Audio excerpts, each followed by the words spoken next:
Baik, Assalamualaikum warahmatullahi wabarakatuh. Sehat semua, teman-teman kelas 7 SMP Lab School VPMJ. Mudah-mudahan sehat semua ya, dan mudah-mudahan kita semua selalu dilindungi oleh Allah Subhanahu wa Ta'ala dimanapun kita berada. Dan mudah-mudahan corona ini cepat selesai agar kita bisa beraktivitas seperti biasa, seperti sedia kala, yaitu berkumpul di sekolah yang kita cintai. Baik teman-teman, marilah kita awali pembelajaran pada kali ini dengan baca basmalah sama-sama. Bismillahirrahmanirrahim. Baik teman-teman, kita masuk ke bab baru, yaitu tentang teks prosedur. Teman-teman sambil dibuka buku paketnya. Jadi teman-teman sambil melihat video pembelajaran ini, teman-teman bisa sambil membuka buku paketnya. Nah, teks prosedur itu ada di halaman 43, tepatnya bab 3. Teman-teman bisa lihat ya, di cover awal bab 3, kemudian ada hidup sehat dan sebagainya. Kemudian setelah ketemu di bab 3 halaman 43, kita lanjutkan berarti ya teman-teman. Baik, kita akan belajar mengenai teks prosedur. Nah, sambil dibuka halaman 45 ya teman-teman, di halaman 45. Kenapa harus sambil buka buku paket? Agar pembelajaran tentang teks prosedur di bahasa Indonesia itu bisa terarah. Kemudian teman-teman bisa memanfaatkan buku paket yang sudah teman-teman beli agar bisa dimanfaatkan dengan baik. Baik teman-teman, bisa diperhatikan pengertian teks prosedur ada di halaman 45. Teks prosedur. Apa itu teks prosedur? Teks yang menunjukkan serangkaian tindakan. Nah, ini teman-teman, serangkaian tindakan. Jadi, teks yang isinya rangkaian. Rangkaian itu susunan atau tahapan-tahapan. Nah, itu yang disebut dengan rangkaian. Baik teman-teman, rangkaian atau tindakan. Nah, tindakan ya ini teman-teman ya. Terus kemudian atau langkah-langkah. Nah, ini teman-teman. Ada langkah-langkah juga ya. Ada langkah-langkahnya yang jelas dan teratur. Artinya ada langkah-langkah, ada tahapan-tahapan yang teratur, artinya beraturan. Nah, itu teman-teman ya. Nah, terus kemudian yang harus dijalankan, artinya dijalankan, diikuti, maksudnya gitu ya, untuk menghasilkan suatu tujuan yang diinginkan. Nah, paham ya? Oke, saya jelaskan lagi. Teks prosedur berarti tulisan atau cerita atau sebuah teks yang isinya langkah-langkah atau tindakan-tindakan jelas, teratur. Nah, itu ya. Nah, yang harus dijalankan, artinya yang harus diikuti oleh pembaca. Itu kira-kira teman-teman. Itu ya. Untuk melakukan sesuatu hal atau ingin mewujudkan suatu kegiatan. Paham ya? Itu yang disebut dengan teks prosedur. Nah, paham ya? Baik, berikutnya. Dalam kehidupan sehari-hari, artinya dalam kehidupan kita, atau bahasanya itu relevansinya, pada relevansinya atau kehidupan sehari-hari sangat berguna bagi kehidupan karena menjelaskan bagaimana cara melakukan atau membuat suatu hal gitu ya. Artinya dari situ. Jadi teks prosedur ini gunanya agar kita melakukan sesuatu hal atau kita bisa membuat sesuatu hal.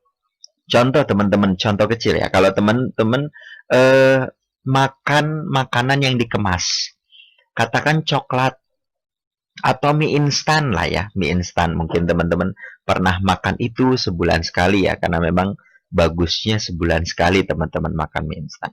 Nah, di balik mie instan itu, katakan satu produk lah. Kemudian di balik mie instan, di belakangnya, itu ada tahapan-tahapan memasak. Itu yang disebut dengan teks prosedur. Nah, itu teman-teman. Paham ya? Itu contoh dalam kehidupan. Jadi ketika kita ingin melakukan sesuatu hal, nah, bisa kita lakukan dengan mengikuti petunjuk dan arahan atau tahapan-tahapan lewat teks yang tersedia. Itu ya, teman-teman. Baik, kita lanjutkan lagi. Nah, masuk ke unsur kebahasaan. Teman-teman boleh lihat unsur kebahasaan halaman 47. Di sana ada tentang kalimat perintah. Jelas, kalau teks prosedur itu pasti ada kalimat perintah. Sediakan, campurkan, adukan. Nah, biasanya begitu. Baik, kalimat perintah itu apa teman-teman? Kalimat perintah adalah kalimat yang isinya menyuruh atau meminta orang melakukan sesuatu hal. Tadi, ambilkan atau campurkan dua bahan tersebut kemudian diaduk. Nah, itu kira-kira teman-teman. Paham ya? Nah, itu kalimat perintah namanya. Jika kita mengucapkan kalimat perintah pada seseorang, berarti kita menginginkan agar orang tersebut melakukan apa yang kita inginkan. Nah, contohnya, kembalikan uangku. Nah, itu kira-kira. Atau enggak, pergilah ke rumah kakekmu. Nah, itu kan sebuah perintah bahwa dia harus pergi atau menengok kakeknya. Nah, itu kira-kira teman-teman ya. Jadi kalimat perintah itu kalimat yang isinya meminta atau menyuruh seseorang untuk melakukan apa yang kita inginkan. Itu yang disebut dengan kalimat perintah. Paham ya? Baik, kita lanjutkan lagi. Nah, selain kalimat perintah, ada juga kalimat larangan. Karena di teks prosedur ada berupa larangan. Nah, masih tetap di halaman 47, teman-teman. Sambil disimak videonya, sambil diperhatikan juga buku paketnya.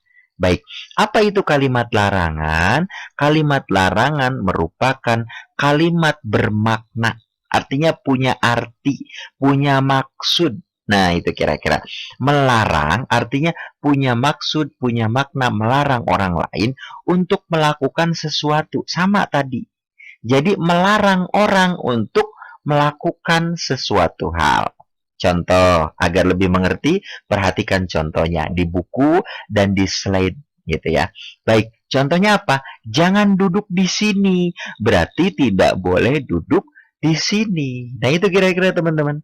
Itu yang disebut dengan kalimat larangan. Baik, dilanjutkan. Jangan bawa kucing itu ke sini. Artinya nggak boleh bawa kucing ke sini. Paham ya? Itu kalimat larangan. Baik, berikutnya. Jangan berbicara dengan teman kala atau ketika belajar. Artinya teman-teman nggak boleh berbicara ketika teman-teman sedang belajar. Karena harus fokus. Harus fokus dalam pembelajaran. Baik ya. Oke, berikutnya itu kalimat larangan. Baik teman-teman, berikutnya ada kalimat saran. Masih ada di halaman 47. Saran. Nah, saran itu biasanya memberikan komentar, memberikan arahan, memberikan pendapat. Itu saran. Baik, apa itu kalimat saran? Kita lihat pengertiannya, teman-teman. Masih di halaman 47, diperhatikan.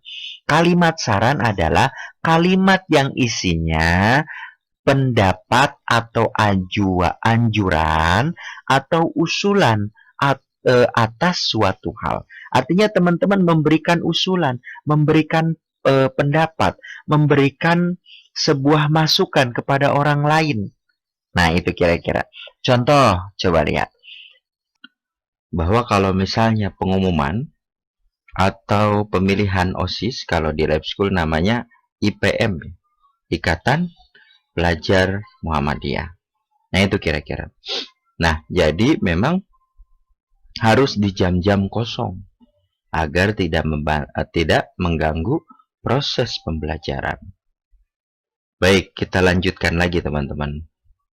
Berikutnya adalah menelaah. Menelaah itu artinya bagaimana teman-teman melihat dari teks prosedur yang orang lain buat. Atau teman-teman bisa baca teks prosedur yang dibuat oleh orang lain. Pertama, judulnya. Judulnya tentang apa? Misalnya penyajian mie instan. Nah, itu kira-kira berarti itu judulnya. Kemudian penelaah pengantar, artinya kata-kata awalannya seperti apa. Misalnya, mie instan adalah sejenis makanan yang terbuat dari terigu, dikemas secara semenarik mungkin dan sebagainya. Itu yang disebut dengan pengantar. Nah, tujuannya apa? Tujuannya agar pembaca paham dan dapat membuat sebuah mie instan. Nah, itu kira-kira. Jadi tujuannya diinikan. Kemudian penelaah kelengkapan bahan atau alat. Nah, bahan-bahannya kira-kira lengkap nggak? Ada nggak? Alatnya apa saja? Nah, itu kira-kira teman-teman. Terus kemudian berikutnya ada penelaah ketepatan urutan langkah-langkah. Artinya dilihat teks prosedur yang dibuat oleh orang lain kira-kira sudah pas belum langkah-langkahnya, sudah sesuai belum langkah-langkah membuat mie instan misalnya. Kemudian yang berikutnya, nah, teks prosedur yang orang lain buat, apakah kalimatnya sudah baik, ejaannya sudah baik, tanda bacanya, titik koma dan sebagainya apakah sudah baik atau belum. Nah, itu kira-kira mengenai menelaah struktur teks prosedur, ada di halaman 50. Ingat ya, sambil menyimak video ini, teman-teman sambil membuka halamannya. Baik, kita lanjutkan lagi. Nah, sekarang bagaimana caranya membuat atau menyusun teks prosedur? Diperhatikan halaman 54. Diperhatikan teman-teman. Nah, pertama memilih topik untuk teks prosedur. Artinya apa? Teman-teman harus tahu pokok pembahasannya apa, yang akan dibahas apa. Nah, kemudian menulis pengantar dan penjelasan tujuan. Artinya teman-teman harus menuliskan pengantar. Tadi misalnya teman-teman ingin membuat sebuah mie instan. Topik pembahasannya makanan. Terus kemudian pengantarnya mie instan adalah dan sebagainya. Nah, itu kira-kira teman-teman ya. Jadi harus ada kata pengantar lah. Kemudian penjelasan tujuannya seperti apa. Nah, kemudian berikutnya menulis bahan-bahan. Bahan-bahannya apa saja? 1 misalnya mie instan, 2 bawang putih, kemudian 3 bawang merah, garam dan sebagainya. Misal. Nah, itu berarti bahan-bahan. Kemudian yang terakhir adalah menuliskan urutan. Artinya tahapannya pertama apa sih? Misalnya didihkan air di atas kompor sebanyak 250 ml. Nanti kira-kira. Jadi memang harus dididihkan sekian. Kemudian tunggu air sampai mendidih. Kemudian masukkan. Nah, itu kira-kira artinya langkah-langkahnya dijelaskan. Paham ya, teman-teman? Baik, berikutnya. Selain itu, nah, kita masuk ke pembahasan. Nah, jadi saya ulangi sebentar. Yang tadi menyusun topik pertama, teman-teman cara menyusunnya itu adalah yang pertama adalah teman-teman membuat topik.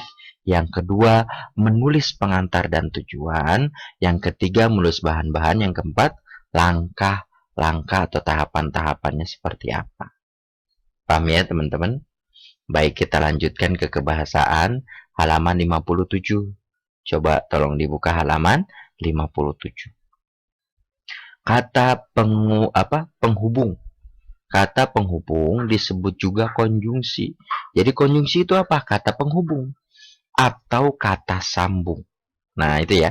Jadi ada kata hubung, nama lainnya konjungsi atau nama lainnya adalah kata sambung. Nah, kata penghubung adalah kata tugas yang berfungsi menghubungkan antar klausa. Antar klausa itu antar kalimat, teman-teman ya. Antar kalimat dan antar paragraf. Jadi artinya menghubungkan kata dengan kata, kalimat dengan kalimat. Itu ya, itu yang disebut dengan konjungsi atau kata hubung atau kata sambung. Apa saja sih kata hubung kata sambung itu? Nah, kata hubung kata sambung itu biasanya teman-teman gini. Kata hubung itu biasanya ada dan. Nah, itu kata sambung atau itu kata sambung. Sebab itu kata sambung. Tetapi karena, nah itu kata sambung. Contoh dalam kalimat misalnya ya. Misalnya Andi pergi ke sekolah dan ayah pergi ke kantor. Dan di situ adalah konjungsi. Menghubungkan antara kalimat dengan kalimat. Paham ya teman-teman? Kata konjungsi, kata hubung atau kata sambung. Paham ya? Baik. Kita berikutnya, kita lanjutkan ke berikutnya. Ada kata keterangan atau adverbia. Kata keterangan di sini yang berfungsi untuk memberikan atau menambahkan keterangan kepada orang lain. Seperti kata kerja, kata sifat, dan sebagainya. Nah, teman-teman bisa dibuka halaman 57 tentang adverbia. Adverbia itu kata keterangan. Gitu. Contohnya tadi kata sifat dia baik. Nah, itu berarti keterangan bahwa dia baik. Misalnya gini. Andi adalah anak yang baik hati. Nah, itu berarti baik hati tersebut itu adalah sifat dari Andi. Itu yang disebut dengan kata keterangan. Paham ya? Baik. Kita lanjutkan. Adverbia apa? Kata keterangan. Baik, berikutnya. Macam-macam kata keterangan. Nah, ada beberapa banyak ya. Pertama ada keterangan cara, ada keterangan alat, ada keterangan tujuan, keterangan tempat, dan keterangan waktu. Apa saja sih kalau keterangan cara? Nah, contohnya di sini ada dan sama secara. Aduh adonan, aduk adonan secara merata. Nah, itu ya teman-teman, paham ya? Nah, kemudian kalau keterangan alat dengan. Nah, contohnya apa? Panggang adonan tersebut dengan pemanggang bersuhu sedang. Paham ya? Itu contoh dari keterangan alat. Kemudian keterangan tujuan. Contohnya untuk. Nah, di sini katanya kata keterangannya itu bisa untuk, supaya, dan agar. Contohnya gorengan dengan api atau goreng dengan api kecil agar tidak gosong. Nah, paham ya? Baik, berikutnya keterangan tempat. Contoh di, ke, dan dari. Gitu kan ya. Misalnya, taruh adonan panggang di nampan. Nah, itu ya kira-kira di nampan. Nah, itu berarti keterangan tempat bahwa adonan itu tak simpan atau letakkan di nampan. Berikutnya keterangan waktu. Contoh, nah di sini selama masuk. Nah, contoh ini keterangan waktu ya. Nah, masukkan selama 5 menit. Nah, berarti itu keterangan waktu di dalam teks prosedur. Paham ya teman-teman? Perihal macam-macam kata keterangan dan teks prosedur. Oke, demikian teman-teman. Mudah-mudahan bermanfaat. Tolong ditonton kembali video ini kalau ada yang kurang jelas. Nanti ditonton ulang. Kemudian teman-teman bisa juga nanti kita diskusikan di Zoom meeting atau di Google Meeting ya, di pekan berikutnya. Baik, mudah-mudahan bermanfaat. Sehat selalu teman-teman, jaga kondisi dan banyak berdoa. Demikian, nun wa qalami wa mayasturun. Assalamualaikum warahmatullahi wabarakatuh. Sehat-sehat selalu teman-teman.